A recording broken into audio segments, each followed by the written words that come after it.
I had the opportunity of good parental care, the kind of parental care that every child will love to have and has always dreamed of. But I became what I was at some point in my life before God helped me to come out of the moment of loss. And that happened not because I didn't get the best parental care that I was supposed to get, because I grew up or I was born into a family who understood and understand the principles of life, how parents are supposed to care for their child, build their child, and help their child to become the kind of human being the society pray to have, or the society uh, plan to get from every individual household, because the society or the nation or the community does not become the community it's supposed to be or it is designed to be just by being a community. No. Each community started from a home. That is to say, a foundation from a family, where from that family the children are being groomed, are being cared for, are being guided to the path to which the society desired every human being to be like.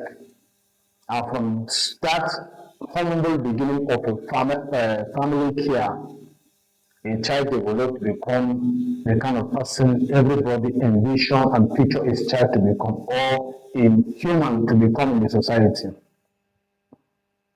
But with all the good parental care and guide that I had, I still lost my way along the path to life because of peer pressure and identity crisis, wanting to feel among, wanting to be among the ones that are doing things that everybody are taking note of. And that begins to make me think these days to what is happening, the narrative that has been built around parents.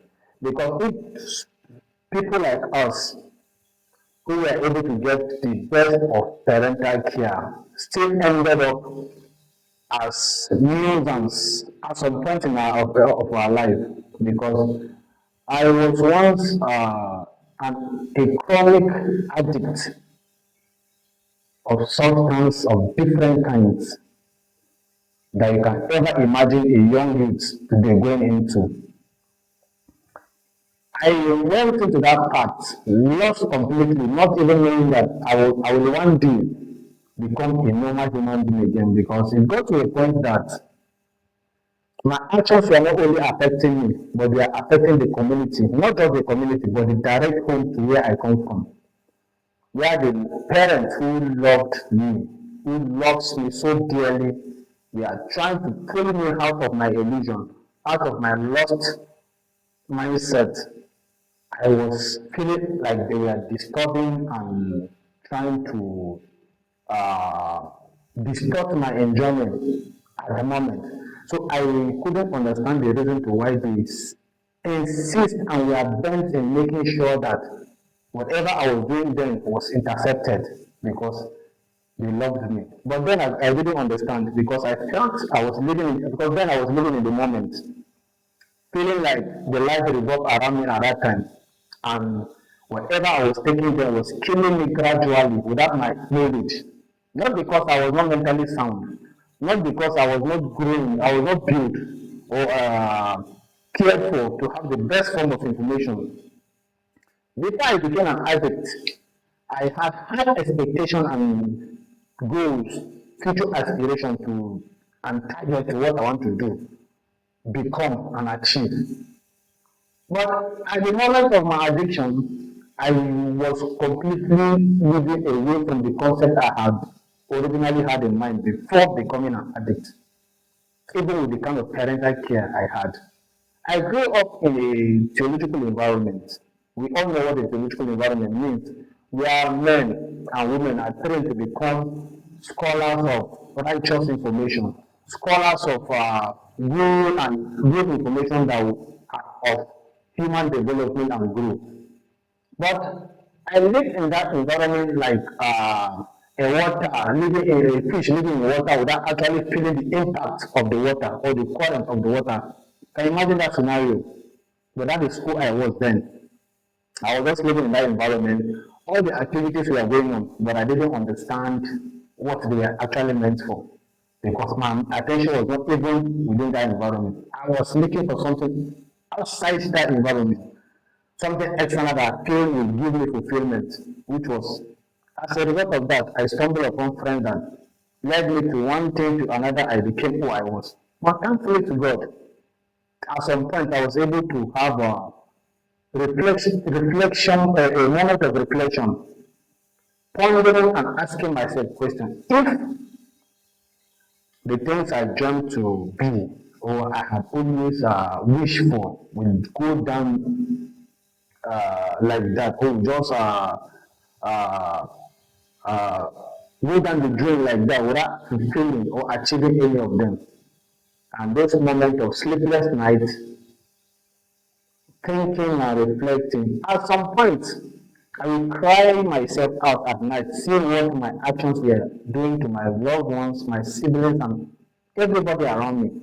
I will cry, seeking purpose and direction to life, praying to God to help me rediscover myself, praying to God to help me understand who I am meant to become.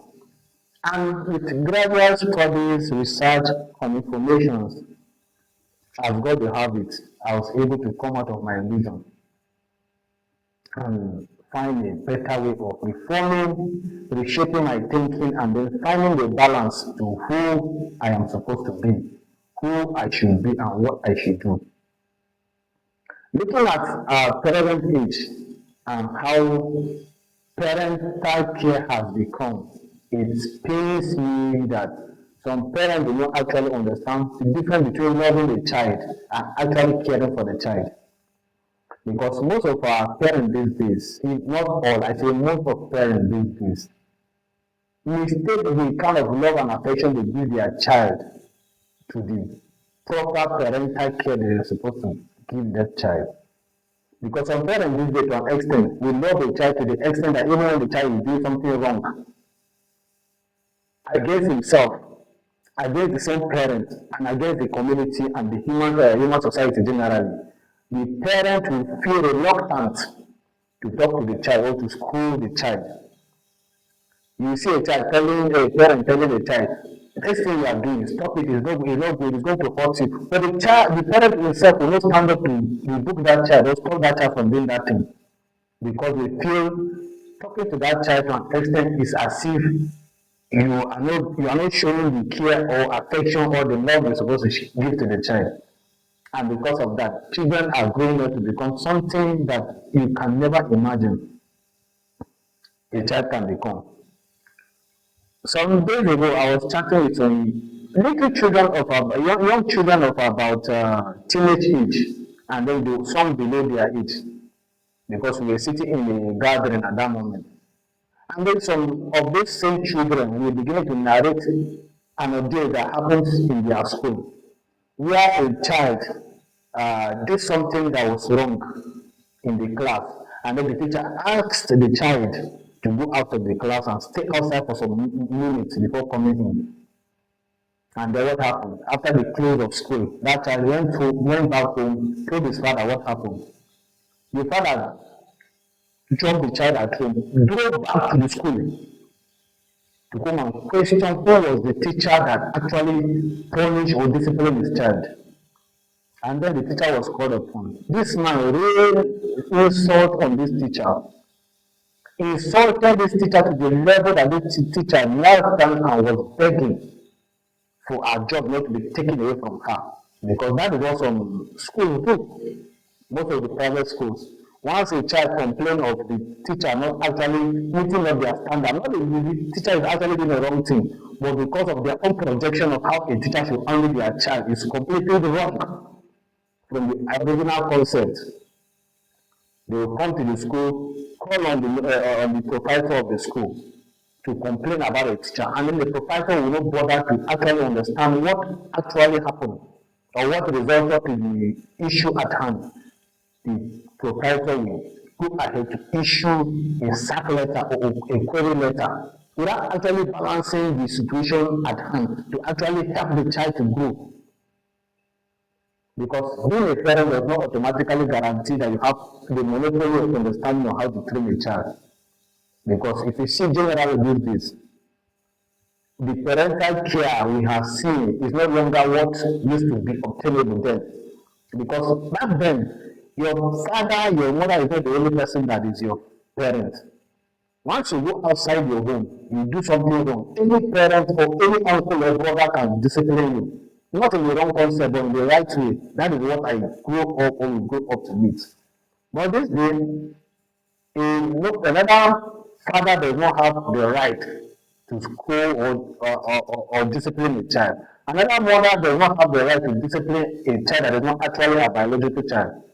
And then we are left to wallow in an environment that everybody is just living like we're living without direction.